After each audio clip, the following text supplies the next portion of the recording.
예, 반갑습니다. 오늘은 그 할룩스 발구스 무지 외반증과 그 푸도시스에 대해서 말씀드리겠습니다.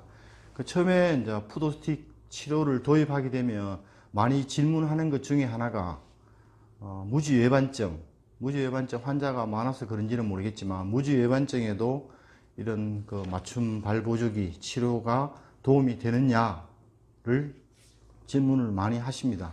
그래서 거기에 대해서 아주 짧게 간략하게 설명드리겠습니다. 결론부터 말씀드리면 아주 마일드한 경우에는 뭐 굳이 이런 뭐 거추장스러운 맞춤 발보조기를 할 필요 없지만 스테이지 3, 그러니까 뭐 각도로 이야기하면 한 20도에서 40도 정도 사이에 됐을 때는 맞춤 발보조기를 하라고 이야기합니다. 그 이야기 자체는 뭐 제가 지어낸 이야기는 아니고요. 미국의 족보의사들이 공부하는 책입니다. 이 공부하는 책 60페이지에 보면 빅토, 그레이트 토에 대해서 설명하고 있습니다. 설명하고 있고 무지 외반증의 뭐 스테이지와 치료에 대한 방법들을 자세하게 소개하고 있습니다. 그래서 이 부분부터 먼저 간략하게 설명드리면 아주 그 무지 외반증 각도 자체, 그러니까 첫 번째 펄스트 메타타잘과 그레이트 토어가 이루는 각도 자체가 한 10도 미만이라고 하면 뭐 넓고 부드러운 신발을 신으라, 그렇게 치료에 대해서 권유하고요. 그 다음에 마일드한 디포미티가 있는 경우 한 10도에서 20도 정도일 경우에는 조금 전에 말씀드렸던 뭐 그런 경우에다가 나이트 스프린트, 밤에 착용하는 뭐 나이트 스프린트 있지 않습니까? 뭐 일반적으로 뭐 의료기 상사에서도 팔고 온라인에서도 판매하는 나이트 스프린트를 하라고 권유하고 있습니다.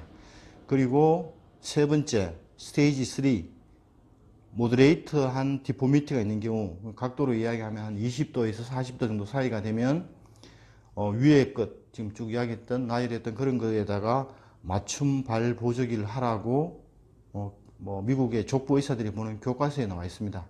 그리고 아주 심한 경우, 시비한 디포미티가 있는 경우에는 각도로 이야기하면 40도 이상인 경우에는 수술, 서저리라고 나와 있습니다. 요거는 뭐 절대적인 어떤 치료의 어떤 매뉴얼이라고 보기는 좀 그렇지만 어쨌거나 미국 족보 의사들이 보는 교과서에 그렇게 나와 있으므로 참고하시면 도움이 될 것 같습니다. 제가 강조해서 말씀드리고자 하는 것은 분명히 모더레이트한 디포미티가 있을 경우에는 미국이나 유럽 쪽에서는 맞춤 깔창을 처방한다는 것을 기억하시면 좋을 것 같습니다. 그러면 무지 외반증과 깔창과의 상관관계가 어떻게 되느냐? 대부분 이제 무지 외반증이 진행하는 건 첫 번째는 뭐 원인은 뭐 너무나도 잘 아실 거지만 어쨌거나 발 자체에 뭐 문제가 있을 경우에 무지 외반증이 생깁니다.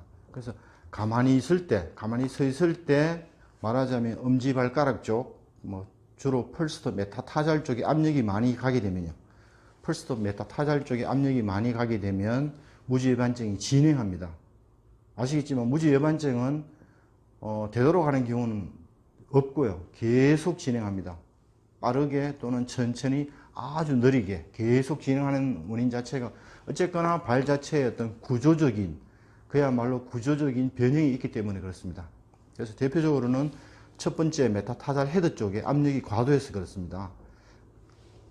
그러니까 좀 더 구체적으로 이야기하면 포풋 바루스가 있거나 앞쪽 발이 더 들려서 뒤쪽 발에 비해서 앞쪽 발이 더 들려서 보행할 때 뒤꿈치를 닫고 이 들려지는 갭으로 인해서 심하게 펄스트 메타타잘 헤드 쪽에 압력이 증가될 때 무지 외반증은 바깥쪽으로 꺾이는 그런 양상들을 보이고요.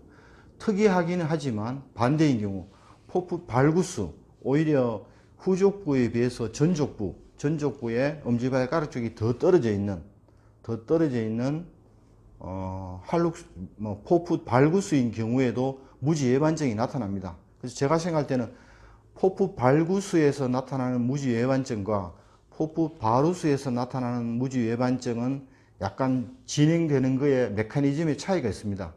그래서 주로 포풋 바루스는 보행 중에서 뒤꿈치를 닫고 발바닥을 전체로 받아들이고 그 다음에 뒤꿈치를 들고 걸어 나가는 이 순간에 주로 진행되고요. 포풋 발구스가 있는 경우는 그게 아니고 가만히 서 있는 상태에서 주로 펄스터 메타타잘 쪽에 압력이 많이 가고 마찬가지로 진행할 때 그래서 양상 자체는 분명히 좀 차이가 있습니다. 이 부분은 또 기회가 있을 때 굉장히 정밀하게 제가 한번 설명을 드릴 거고요. 그러면 결국은 이런 푸드스틱 맞춤 깔창이 하는 역할은 가만히 서 있을 때 펄스터 메타타잘 쪽에 가는 압력을 라테랄 쪽으로 바깥쪽으로 분산시킵니다. 내측 쪽에 엄지발가락 쪽에 많이 모이는 압력을 바깥쪽으로 분산시키고요. 마찬가지로 보행할 때 이렇게 환자 무지외반증 있는 발이 이렇게 보행할 때도 마찬가지로 이쪽으로 집중되는 압력을 오히려 라테랄 쪽으로 갈 수 있도록 이렇게 힘의 어떤 방향 자체를 변경시키는 겁니다. 그렇게 해서 무지외반증이 치료가 되고요. 여기에다가 이제 좀 더 이미 꺾여졌던 이 앵글, MTP 앵글 자체를 좀 더 적극적으로 치료하기 위해서는 발 보조기를 착용하고 나서 대략 한 2주 정도 시간이 지나고 나면 첫 번째 MTP, 이 메타타소 팔랑지얼 조인트의 관절이 굉장히 부드러워집니다. 그럴 때 조금 적극적이 아니고요. 조금 소극적으로 첫 번째 발가락과 두 번째 발가락 사이를 벌려서 요 사이에다가 맞춤 실리콘을 제작하게 해줍니다. 맞춤 실리콘. 그래서 맞춤 실리콘을 제작하고 또다시 또 뭐 한 달이나 정도 시간 지나면 환자분이 요 맞춤 깔창, 맞춤 실리콘은 토 세퍼레이트라고 하기도 하고요. 인터 디지털 웨지라고 하기도 합니다. 토 세퍼레이트 또는 인터 디지털 웨지라고 하는데 그거 자체가 좀 헐렁헐렁하다고 표현해요. 헐렁헐렁하다고 표현하는 것은 그 인터 디지털 웨지 또는 토 세퍼레이트가 줄어들어서 헐렁헐렁한 게 아니고 어느 정도 이게 그 앵글 자체가 교정되면 헐렁헐렁하다고 표현합니다. 환자분은. 그러면 조금 더 적극적으로 조금 더 각도를 벌려서 또다시 그 맞춤 그 인터 디지털 웨지 또는 토 세퍼레이트를 제작하게 해줍니다. 그래서 기본적으로는 꼭 그 제가 강조해서 말씀드리고 싶은 것은 무지외반증에 맞춤 발보조기 푸도시스는 꼭 필요합니다. 아주 뭐 마일드한 경우는 굳이 필요 없지만 아까 말씀드린 것처럼 스테이지 3 그러니까 각도로 이야기하면 한 20도 이상 또 한 40도 미만 정도 되면 맞춤 발보조기가 꼭 필요하다 이런 것을 말씀드립니다. 그리고 또 실제로 그러면 40도, 50도, 60도 넘어가면 맞춤 발보조기가 필요하냐라고 그렇게 또 질문할 수도 있을 것 같은데요. 말씀드렸지만 40도 이상이 넘어가면 디포미티 자체가 워낙 심해지고 간혹 가다가 발가락이 포개지는 그 발가락이 오버랩 되는 경우도 있습니다. 이 정도 지경에 가면 사실은 발보조기 역할이라든가 기능은 많이 줄어든다고 봐야 됩니다. 그래서 아까 말씀드렸던 미국 족보의사들이 공부하는 이 책에 뭐 절대적으로 뭐 적용할 수는 없지만 참고해서 치료하는 것이 가장 바람직한 게 아닌가라고 생각합니다.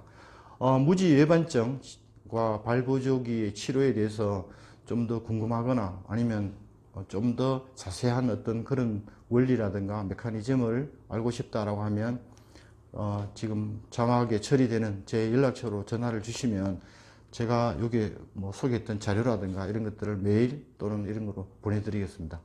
고맙습니다.